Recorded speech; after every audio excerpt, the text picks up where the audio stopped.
ہم اس نبی کے امتی ہیں جس نبی کو ان صحابوں کے قتل ہو جانے کے بعد بھی اتنا صدمہ ہوا ہے کہ جو نبی طائف کے گلیوں میں دین کی تبلیغ پہنچانے کے لیے گئے تھے اور دین کی دعوت کو عام کرنے کے لیے گئے تھے، لیکن طائف کے گلیوں میں میرے نبی پر پتھروں کی بارش بھی چھوڑی گئی ہے، میرے نبی کو جسم کو لہولہان بھی کر دیا گیا ہے، ان کے جوتے خون سے لبالب بھرے ہوئے، تب بھی میرے نبی نے اپنے ہلاکت اور بد دعا کی دعا نہیں دی ہے۔ آسمان سے فرشتوں کا نزول ہو جاتا ہے اور ہلاکت کے لیے فرشتے کہہ بھی رہے تھے، تب بھی میرے نبی نے ان کے لیے تباہی اور بربادی نہیں چاہیے۔ ذرا غور کرو اس واقعے کو، مگر صحابہ جب قتل کر دیے گئے ظالمانہ طریقے سے، ان کو جب نشت نابود کر دیا گیا دین کو مٹانے کے لیے، دین کو برباد کرنے کے لیے، تب جا کر کے میرے نبی نے نمازوں میں قنوت نازلہ پڑھ پڑھ کر کے ان کے بارے ہلاکت تباہی کی بد دعا کی۔ اس نبی کے تم امتی ہو اور تمہارے زبان سے صحابہ کے بارے یہ جملے نکل رہے ہیں؟ شرم آنی چاہیے ایسے لوگوں کو جو لوگ کہتے ہیں کہ صحابہ کا مقام ہی کیا ہے، صحابہ یہ ہے کون، صحابہ کی عزت ہی کیا ہے، تم اس کے بارے میں کیا جاننا چاہتے ہو کہ صحابہ کے مقام کیا ہے؟ یہ آیت جو پڑھی گئی تھی نا ابھی، اولئک الذین امتحن اللہ قلوبہم للتقوی، اور اس کے بعد والی جو آیت پڑھی گئی تھی والسابقون الاولون من المہاجرین والانصار والذین اتبعوہم بإحسان رضی اللہ عنہم ورضوا عنہ، صحابہ تو وہ صحابہ ہے میرے بھائیوں جس سے اللہ راضی ہو گئے۔ آپ سے کیا اللہ راضی ہوا ہے کیا یہ باتیں کرنے والے؟ صحابہ تو وہ صحابہ ہے نبی کے جن کے بارے میں اللہ نے یہ اعلان کر دیا اعد اللہ لہم جنات تجری تحتی الانہار، ان کے لیے ہم جنت کے باغ اور ان کے نیچے بہنے والے نہر تیار کر کے رکھ دی ہے۔ کب تک کے لیے رکھ دی ہے؟ اللہ نے یہ بھی کلیئر کر دیا ہے خالدین فیہا ابدا، ہمیشہ ہمیشہ۔ غور کر رہے ہیں، صحابہ تو وہ ہے میرے بھائی جن کے بارے میں ہمیشہ ہمیشہ کے لیے جنت اور ان کے نیچے نہریں جاری کرنے والا اللہ نے تیار کر کے رکھا ہے۔ شرم آنی چاہیے تمہیں ایسے صحابہ کے بارے میں جو الفاظ تمہارے جواب سے اور جملے سے نکلتے ہیں، اگر نکالے گے کوئی شخص تو توبہ کر لو، آج سے استغفار کر لو، یہ اقرار اللہ کی بارگاہ میں آ کر کے معافی مانگ لو۔ مجھے تو یہ جملے کہنے میں بھی جھجک نہیں ہے، مجھے ایسا لگتا ہے کہ تم صرف مسلمان کی محفل میں بیٹھتے ہو، نام نہاد تو مسلمان ہو سکتے ہو لیکن شریعت کے دائرے میں تم مسلمان تو مجھے نظر نہیں آتے ہو، کیونکہ جو مسلمان ہوتا ہے کامل، جو ایمان والا ہوتا ہے کامل، جو نبی کو دل و جان سے چاہنے والا ہوتا ہے، جو نبی کو محبت کرنے والا ہوتا ہے، جس کو اہل بیت سے دل و جان سے محبت ہے، وہ نبی کی چاہنے والے صحاباؤں کی سے بھی انہیں محبت ہونی چاہیے، کیونکہ جملے بھلے ہی میری زبان سے نکل رہی ہے مگر یہ الفاظ میرے نہیں ہیں، یہ جملے تو میرے نبی کے فرمان ہے میرے بھائیوں۔ اس لیے یہ الفاظ کہنے سے پہلے 100 بار اندر میں سوچ لو کہ یہ جملے تمہاری کہاں جا رہے ہیں۔ اہل بیت کا نام ہر جگہ پوچھتا ہے، بتائیے نہیں اس کو کہ اہل بیت یہ ہے۔ قرآن سے ایک دلیل یہ ہوئی اور مسلم شریف ایک حدیث بھی ہے، بعد میں اللہ کے نبی نے حضرت علی رضی اللہ عنہ، دیکھو داماد جو ہوتا ہے عموماً وہ اہل بیت گھریلو افراد میں شامل نہیں ہوتا، لیکن بعد میں یہ حدیث بھی صحیح مسلم شریف کی ہے، یہ خصوصاً اللہ کے نبی نے اپنے داماد حضرت علی کو بھی اپنے اہل بیت میں شامل کیا۔ فاطمہ، حسن اور حسین اور علی، ان چاروں کے اوپر بھی چھاور ڈالی گئی۔ یہ حدیث آج بھی صحیح مسلم کے صفحات پر یہ منظر دیکھے جا سکتے ہیں، یہ چاروں کو بھی آپ نے اپنے اہل بیت میں شامل کر دیا۔ یہ بھی ہمارے اہل میں سے ہو سکتا ہے کہ خصوصاً اس نبی کے لیے ہے، ہماری کیا مجال کیا ہم اس کے بالکل جملے اعتراضات کریں، کہنے والے کہہ دیتے ہیں، لیکن سوچنا چاہیے ایسے لوگوں کو کہ تمہاری جرأت کیسے ہوتی ہے کہ اس نبی کی سوچ، ان کی وچار پر تمہارے جملے نکل جائے۔ ایمان کی کمی ہے ایسے لوگوں کی۔ اگر یوں کہہ دو کہ یہ ایمان تو صرف نام نہاد دکھاوے کے لیے، ہمیں تو ایسا لگتا ہے کہ رافض یا قوم سے یہ جڑا ہوا تو نہیں ہے۔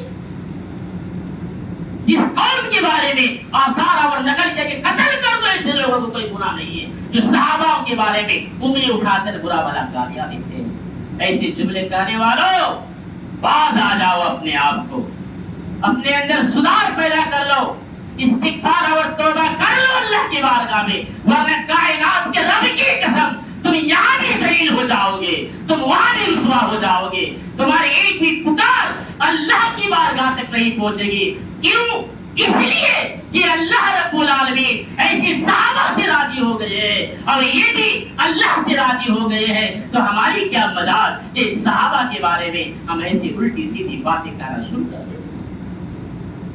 اور ایک آخری بات بتاؤں گا صحابہ کے بارے میں، جب باتیں چل رہی ہے صحابہ کی، خالد بن ولید، آپ نے تاریخ بھی پڑھا ہوگا، بڑے مشہور صحابی ہیں، سنا بھی ہوگا خالد بن ولید کے بارے میں۔ یہی آخری بات اگر تقریر انشاءاللہ ختم ہوگی۔ دیکھیے خالد بن ولید کا، ہمارے اس صحابہ کے مقام اور عزت کو دیکھیے اور اس صحابہ کی جرأت پر تعریف بھی کیجیے۔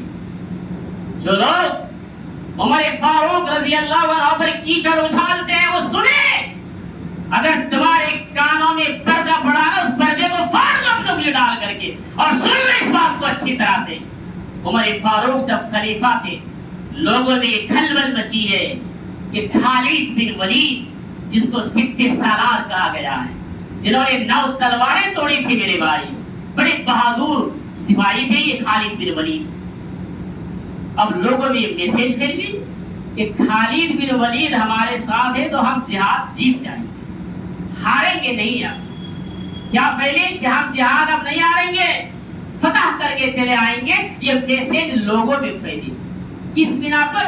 کہ خالد بن ولید تو ہمارے ساتھ ہے، ہرنے کا نام و نشان ہی نہیں رہے۔ جیسے ہی یہ خبر امیر المومنین عمر فاروق رضی اللہ عنہ کے کان میں خبر پہنچتی ہے کہ لوگوں میں یہ ہلچل مچی ہوئی ہے، یہ بات عام ہو چکی ہے کہ خالد بن ولید جب ہمارے ساتھ جہاد میں جائیں گے تو ہم میدان کے اندر کامیابی حاصل کر کے ہی آئیں گے، ہارنے کا نام و نشان نہیں ہے۔ فوراً عمر فاروق رضی اللہ عنہ نے اعلان لگایا اور کہا کہ خالد بن ولید سنو، تمہیں اس جہاد کا کمانڈر نہیں بنایا جائے گا، خالد بن ولید کو جہاد کی کمانڈر سے نکال دیا گیا ہے۔ میرے بھائی سن لو، نکال دینے کے بعد بھی وہی خالد بن ولید کبھی بھی عمر فاروق رضی اللہ عنہ کی عزت کرنے میں کمی نہیں کی ہے، کبھی بھی ان کے ساتھ ذلت اور رسوائی کے ساتھ کھڑا نہیں ہوا ہے، کبھی بھی ان کی تعظیم میں کوئی کمی آنے نہیں دی ہے۔ جس طریقے سے پہلے میں عزت کیا کرتا تھا، پہلے اور زیادہ وہ کرنے لگا ان کے ساتھ۔ آج ہم اور آپ ہوتے صحاباؤں کی برا کرنے والوں، دیکھ لیے سوچ عمر فاروق کی، کس لیے سمجھ میں آ رہی ہے بات کیوں نکالا گیا تھا؟ اس لیے کہ یہ تو عقیدے کی کمزوری ہے، یہ تو ایمان کی کمی ہے کہ خالد بن ولید ہمارے ساتھ ہے تو ہم جہاد جیت جائیں گے، ہاریں گے نہیں نہیں نہیں، یہ کمی ہے عقیدے کی، ایمان کی کمزوری ہے لوگوں کی۔ اے خالد تم نکل جاؤ کمانڈر سے، ہمیں توکل اللہ پر ہے، ہمیں اعتماد اللہ پر ہے، ہمیں بھروسہ اس اللہ پر ہے، ہم مدعی کے میدان میں چاہے ہاریں گے یا جیتیں گے، ہم اللہ پر اعتماد کر کے، اللہ پر بھروسہ کر کے، اللہ پر یقین رکھتے ہوئے جہاد کریں گے۔ خالد ہمارے ساتھ رہے یا نہ رہے اس سے کوئی فرق نہیں پڑتا ہے، ہم اپنے بھائیوں کی عقیدے میں کمی آنے نہیں دیں گے۔ یہ سوچ عمر فاروق رضی اللہ عنہ کی تھی۔ ہے آج ایسی تاریخی سپہ سالار، ہے آج ایسی ہندوستانی حکومت میں سپہ سالار جس طرح کی سوچ رکھتا ہو۔ اب جو لوگ ایسے صحابی پر کیچڑ اچھالتا ہے میرے فاروق کی، وہ عقل کرے، ذرا سوچے یہ کیسی شخصیت ہے میرے فاروق سے، شرم آنی چاہیے۔ اللہ رب العالمین سے دعا کرو لوگوں، اس زبان سے جو جملے نکلتے ہیں نا یہ ریکارڈ کیا جاتا ہے اللہ کی بارگاہ میں۔ سورہ کاف کا نقشہ کھینچا ہے، ما یلفظ من قول الا لدیہ رقیب عتید، جب یہ الفاظ کہتے ہو، بولی کہتے ہو، وہ سب ریکارڈ کیا جاتا ہے، سوچ سمجھ کر کے بولا کرنا، ورنہ پھنس جاؤ گے، یہی جملے تمہارے جہنم میں جانے کا ذریعہ بنے گا۔ اللہ رب العالمین سے دعا ہے کہ اللہ تعالی ہم سبوں کو عصمت صحابہ اور اہل بیت سے دل و جان سے محبت کرنے کی توفیق عطا فرما. جو بھی کمیاں ہمارے اندر تھی اسے دور فرما دے. قرآن و حدیث یہ ہماری زندگی کی اساس ہے, انہیں مضبوطی کے ساتھ پکڑے رہنے اور اپنی زندگی میں عمل کرنے کی توفیق عطا فرما.